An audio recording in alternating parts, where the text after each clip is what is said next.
ये कहानी अमनपुर जंगल में रहने वाले कालू कौवे की है। कालू कौवा रोज़ की तरह आज भी भूखा था। वो सुबह से पूरे जंगल में घूम रहा था। उसको सुबह से खाने को कुछ भी ना मिला। जंगल के सारे पक्षी भी जानते थे कि उसको मांग के खाने की आदत है, जिस कारण कालू कौवे को कोई भी भोजन नहीं दे रहा था। रामू मेरे भाई, मुझे खाने के लिए कुछ दो ना, मैं सुबह से भूखा हूँ।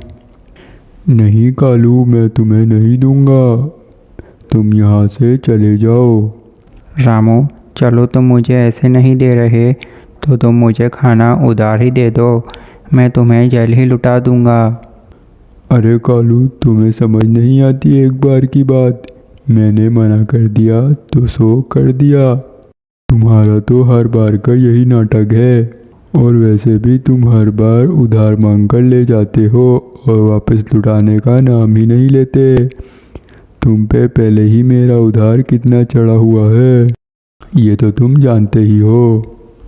कालू कौवा रामू की ये सारी बातें सुनकर निराश हो जाता है और वहाँ से चला जाता है।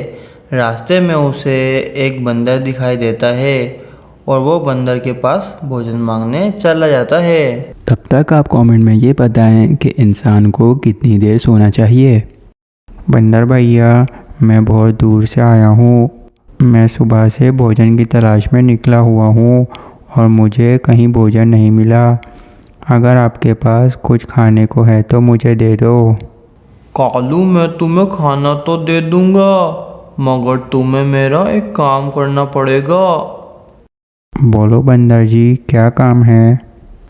कालू, मैं इस जंगल में एक हीरे की तलाश में आया हूँ। मैंने भविष्यवाणी की है, वो हीरा इसी जंगल में किसी करिश्मा नाम की चिड़िया के पास है।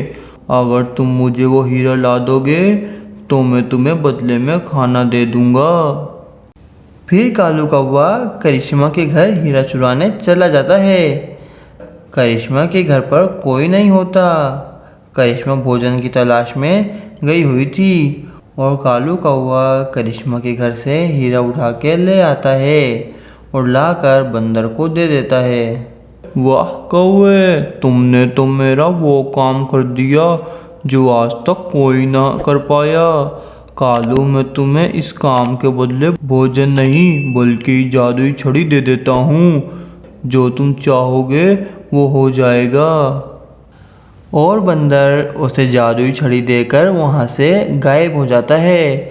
फिर कालू कौवा करिश्मा के पास भोजन मांगने चला जाता है।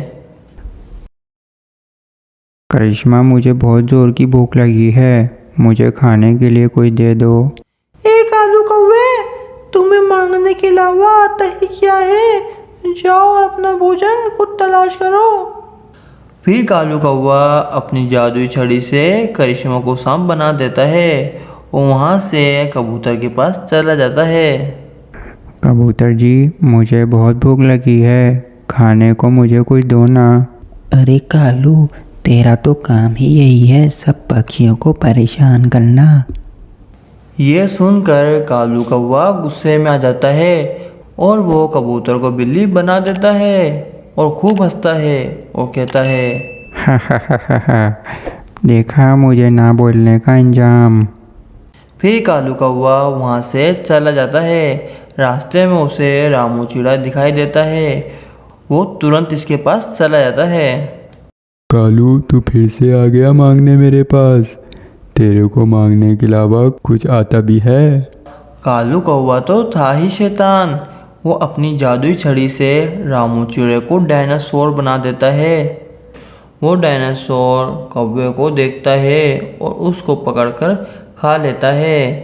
कालू की जादुई छड़ी डायनासोर के पेट में जाकर टूट जाती है। जादुई छड़ी टूटते ही जादू का असर खत्म हो जाता है और तुरंत सारे पक्षी वापस अपनी असल हालत में आ जाते हैं। फिर सारे पक्षी हंसी खुशी अपनी ज़िंदगी गुजारने लगते हैं।